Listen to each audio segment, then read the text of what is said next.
Good morning. Happy Saturday morning. It is good to see you here. This past week, somebody asked me what one of my favorite stories of the Bible would be, and there are many, many of them. But I love the story of Mary and Martha because in it says so much to me. This is the story of Jesus coming to visit in their home. And the disciples are still on their way to Jerusalem. I always picture the scene in my mind. Jesus is a good friend of their family, and they learn that he's coming to visit. As I'm sure all of us would do if a dear friend were coming, Mary and Martha spend some time preparing for his visit. Jesus arrives, and not everything's ready for the meal. And there's Martha in the kitchen, supervising the cooking, rushing around to see that everything is set with the table, trying to make sure that everything's perfect. And where's Mary when Martha's run off her feet? Why, she's sitting down chatting with Jesus. We are all a part of a family. And you know how you feel when a brother or a sister is getting off light with the chores. Or maybe it's looking after mom and dad who need more care. You are the one sibling who does more than the others. You are annoyed.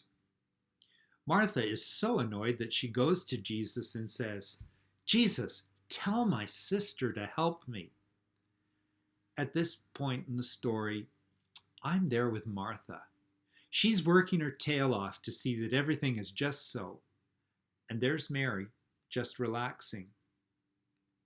Surprisingly, Jesus looks at Martha and says, "Martha, you are worried and distracted by many things.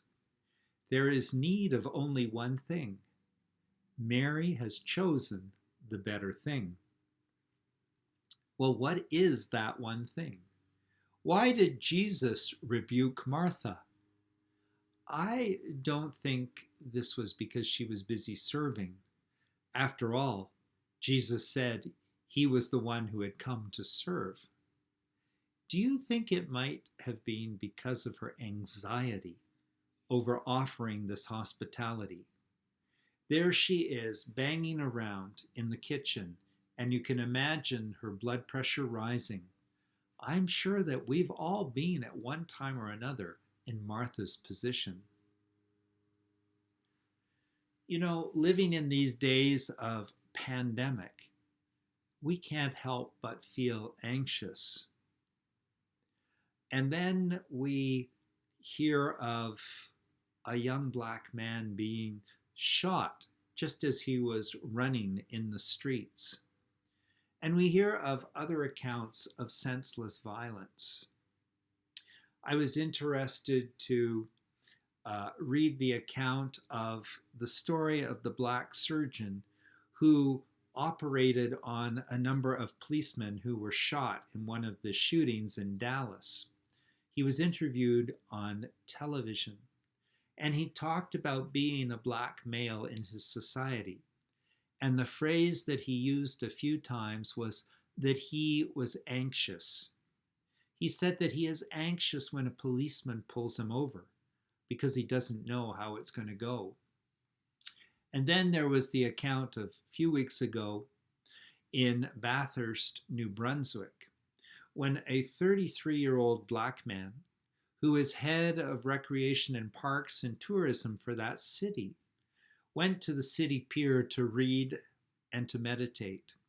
As he was leaving the area, the RCMP pulled over his car, saying that they had had a number of people call saying there was a suspicious man on the pier. We are living in anxious times. It seems that this COVID-19 has made us even more wary of the stranger. A friend said to me that anxiety, like the common cold, is contagious. If you are anxious at home or in the workplace, or even in the church, It's amazing how that anxiety spreads. If you are anxious, it makes it all the harder to tackle the challenges of the day.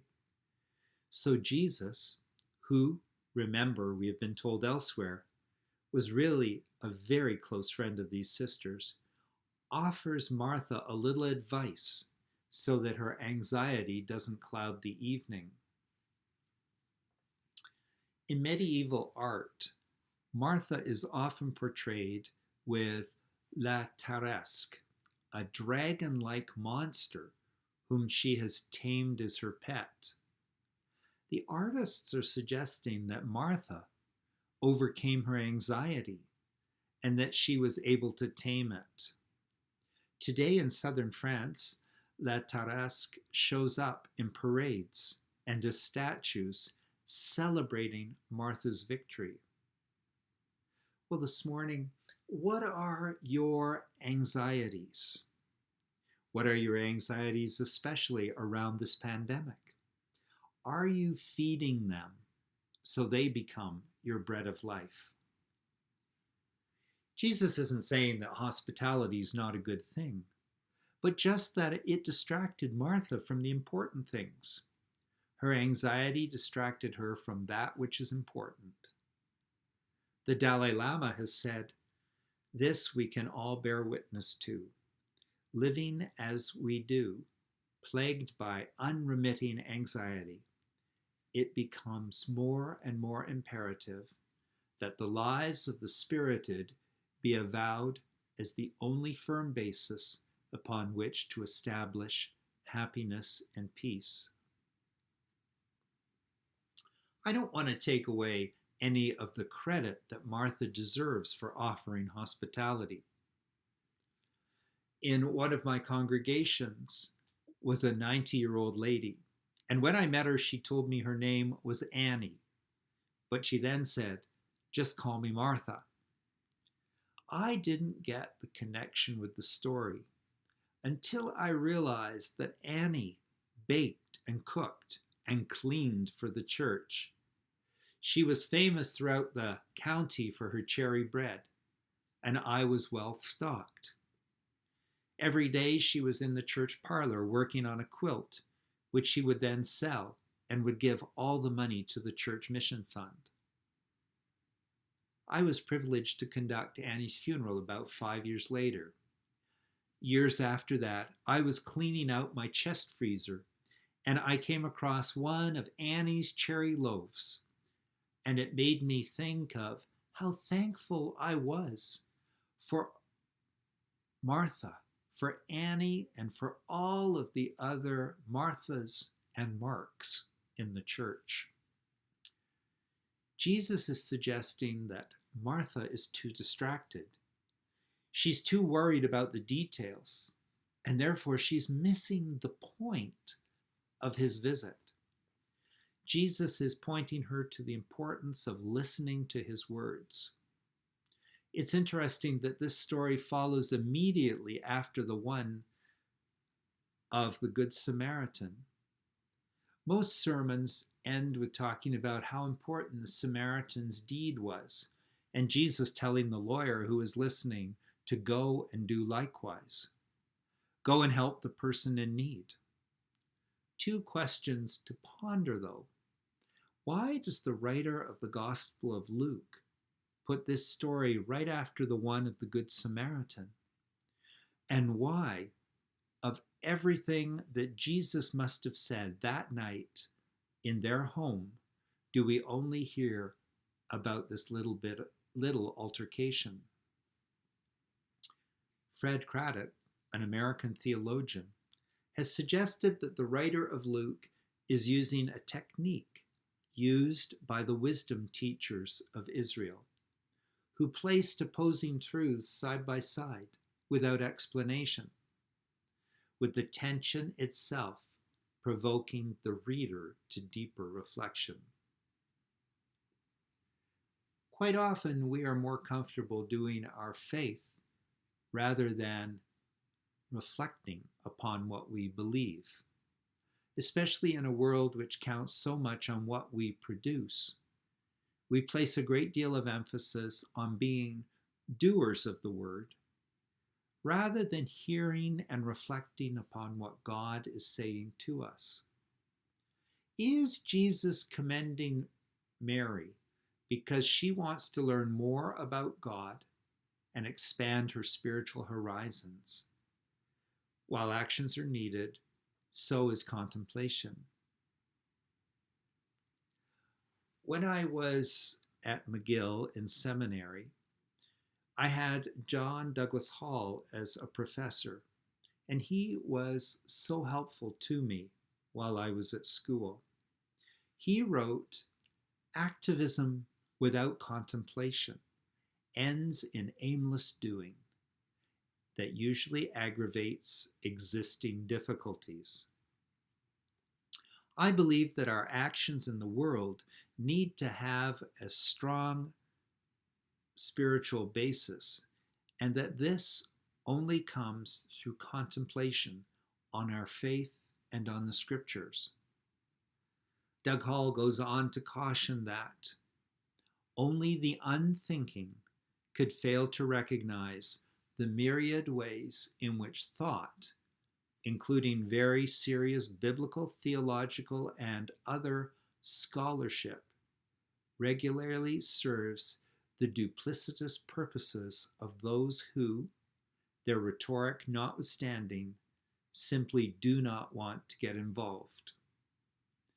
What he is saying is that we have to be careful that we don't get so caught up in thinking about things and debating the pros and cons of doing something that it leads us to doing nothing. So we come to Jesus to learn.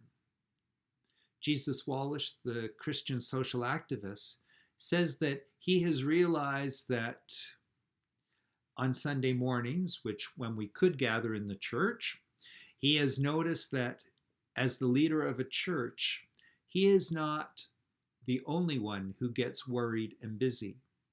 He says he notices a lot of movement here and there. People seem to be busy doing stuff.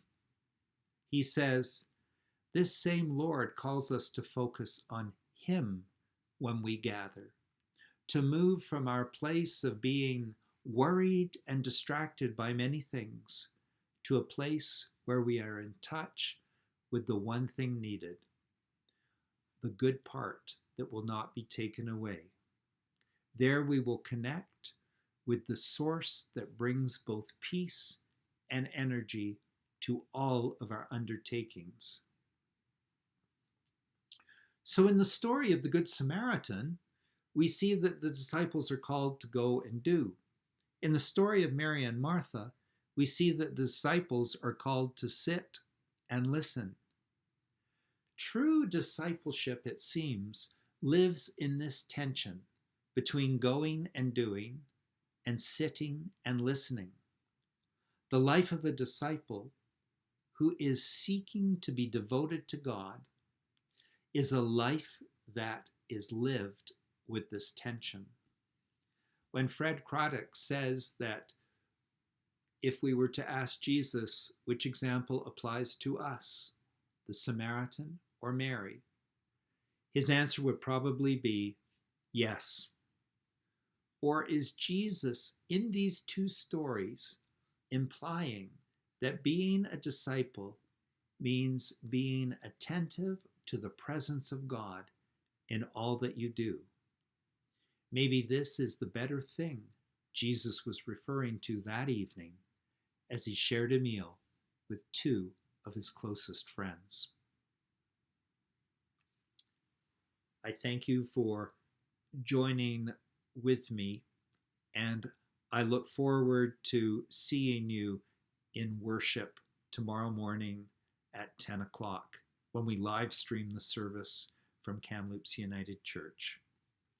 Let us all now go in peace, and may God bless the rest of your day. Amen.